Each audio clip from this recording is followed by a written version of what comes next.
Hey there, philosophy time.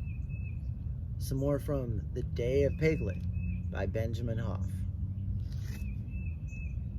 As a basic example of attracting positive with positive, Taoist medicine believes that the secrets of health are found in health. So Taoists study the principles of health and long life, mental and emotional as well as physical, and work in cooperation with them. In contrast, industrial technology, drugs, and surgery medicine believes that the secrets of health are found in illness, so it studies disease and death. Consequently, the typical Western hospital is not so much a place for the rehabilitation of the ill and injured, as it is a battleground on which medical soldiers armed with the latest and most expensive weapons wage relentless war against unhealth. A similarly negative warlike approach can be seen in the world of business, especially in its western half. A successful individual appears to succeed because he is aggressive. He chases after things and gets them. Chances are his positive attitude attracts those things to him and creates opportunities for success to happen. But chances are onlookers see aggression succeeding rather than attitude. So that's what they imitate. And since aggression attracts more aggression, the want to be successful turn business into busyness, creating an atmosphere of increasing competitiveness and negativity in which relatively few are likely to be successful. Even fewer are likely to be happy. Know the masculine but keep to the feminine. Return to the infant state. Children who play life discern its true laws and relations more clearly than men who think that they are wiser by experience, that is, by failure. Great man retains child's mind. The great man, we would say, plays like a child and attracts like a woman. His play may be serious and his attractions seem masculine on the surface, but they are childlike and feminine nevertheless. And that brings us to someone who is considered the greatest piglet of all time, who changed his life and the lives of millions by applying the tremendous power available to those who attract positive with positive. We will introduce him through these words by Chuang Tzu. If a great master ruled the empire, he would stimulate the minds of the people by working in harmony with them so that they carried out his teachings unconsciously and without rebelling. Under his influence, they would reform their manners, the evil and violence within them would be extinguished, and they would move forward as individuals acting for the common good as if they did so on their own initiative. Could such a leader be compared to even the greatest names in recorded history? He would come from a time before any of them existed. His only desire would be to bring other minds to rest in the virtue of those long forgotten days. As a small boy, Mohandas Karamchand Gandhi was frail and shy. My books and my lessons were my sole companions, he wrote later. To be at school at the stroke of the hour and to run back home as soon as school closed, that was my daily habit.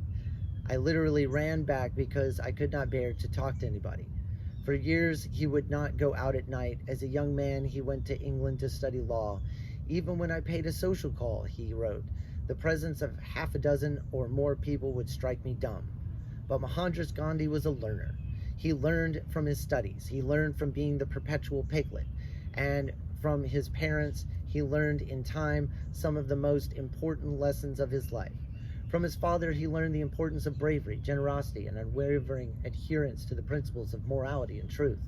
From his mother, he learned the importance of gentleness, modesty, and consideration, as well as flexible strength that enables one to overcome through yielding.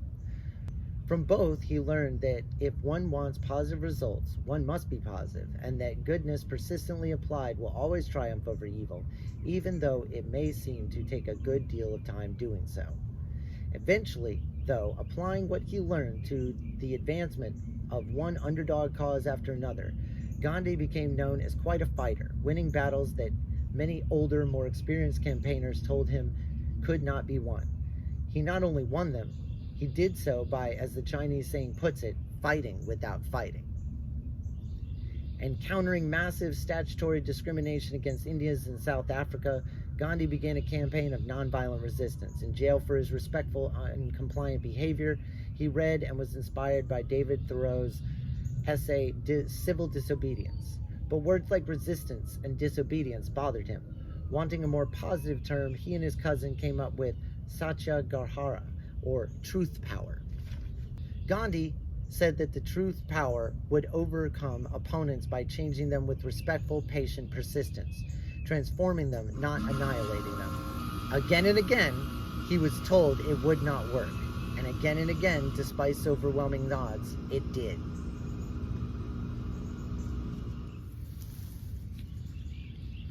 In South Africa, truth power brought about the Indian Relief Bill. In India, it achieved the granting of democratic reforms, united long-separated political territories, parties, and factions, stopped civil war, revived home industries, freed the nation from British rule, and freed the untouchables from the age-old caste system that had persecuted and imprisoned them. It earned Gandhi, who'd held no government office but led India just the same, a popular respect so high that he could exact political concessions by fasting. And it earned for him, despite his strong distaste for it, the title Mahatma, Great Soul. Gandhi insisted that he was no god. The success of Satyagrahara in his life, he said, showed that anyone could achieve similar results. Wherever Gandhi went, he transformed situations and lives. As one friend and biographer wrote, he changed human beings by regarding them not as what they thought they were, but as though they were what they wished to be, and as though the good in them was all of them. Many descriptions have been written by Gandhi and his truth power movement, but our favorite has never, we believe, been quoted. It was written by Lao Tse centuries before Gandhi's birth in a chapter after chapter of the Tao Te Ching. Nothing in the world is more yielding or gentle than water, yet it has no equal for conquering the resistant and tough. The flexible can overcome the unbending. The soft can overcome the hard. Why is the sea the king of 10,000 streams? Because it lies beneath them. Therefore, if the great man would rule the people, he must put himself below them. If he would lead them, he must put himself behind them. Then they will neither feel oppressed by his weight nor threatened by his prominence. The world will delight in pushing him forward and will never tire of him. A great commander does not rush ahead. A good fighter does not show anger. A good conqueror does not antagonize. A good employer does not act superior.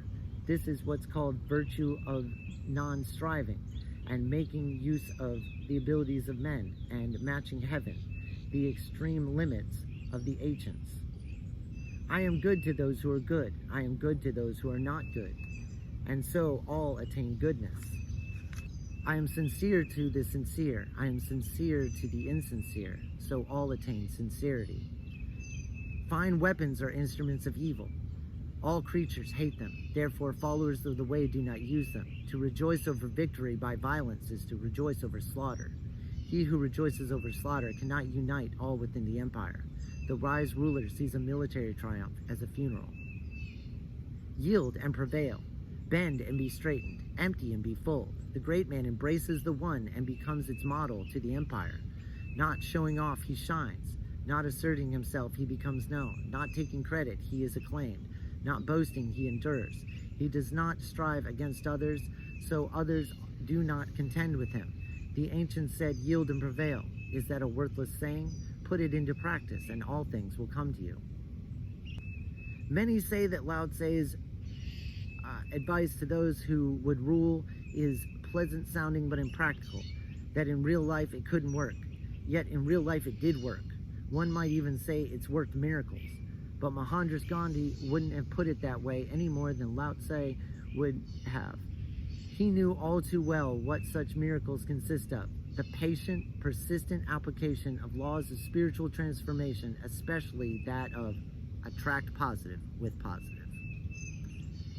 We'll go out there and spread positivity, spread the good vibes, and attract positive with positive.